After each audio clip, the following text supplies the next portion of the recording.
Хәлләр үзегез? Elhamdülillah, şükür. Менә бит нинди батыр балалар. Балалары да матур, үзләре дә тырыш дип мактый Рөстәм Миңнеханов Шәкуровлар гаиләсен. Ул бүген аларны яңа фатирлы булулары белән котлый.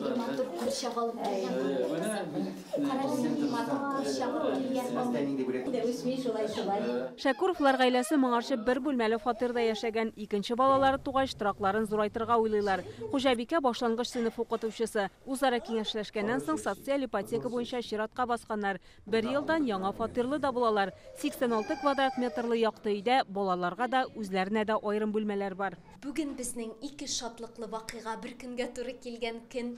Бүген хөрмәтле рәисебез Рөстәм Миңнеханов Нургалиевичның туган көнедә безнең йорт алу тантанасы да бергә туры килделәр. Без моңа иксез-чиксез бик тә шатбыз. Килеп кергәчтен без инде чыннан да шок каттык. Чыннан да зур, якты, чиста, бөтен уңайлыклары булган квартира. Һәм инде без бик гаиләбез белән шат инде. Бүген М14 трак комплексында 255 гаилә яңа фатирлы булды. 70 яңа тракта Мәгариф өлкәсендә эшләүчеләр яшәячәк. Аларны Рөстәм Миңнеханов сәламләде.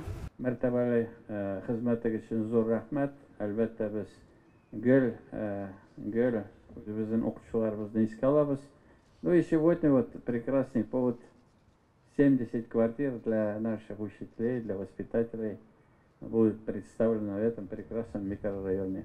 Рөстәм Миңнеханов укытучыларга тагын бер зур бүләк әзерләгән. 12 000 ноутбук алу өчен министр Илсур Хадиуллинга сертификат тапшырды. Укытучылар яңадан ноутбук алалар, димәк, яңартыла, эш урыннары яхшыртыла, тизлеге дә арта, интернетта тизрәк эшли башлый.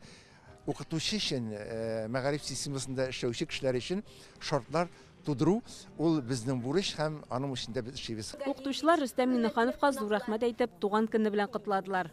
Хөрмәтле Рөстәм Нургалиевич, бүгенге матур бәйрәм туган көнегез белән чын күңелдән тәбрик итәргә рөхсәт итегез. М14 трак комплексының 45 гектар җире бар, киләчәктә монда 14 меңләп кеше яшәячәк. Быел республикада социаль ипотека программасы буенча 160 000 квадрат метр трак кулланышка тапшырылачак. Бу якынча 3 000 фатир дигән сүз. М14 трак комплексында тиздән тагын бер йорт кулланышка тапшырылачак. Ул инде төзелеп беткән Салават күперендә 5 йорт төзелергә тиеш. Чулпан Касымова, Рамзил Гарипов, Яңа Гасыр каналы.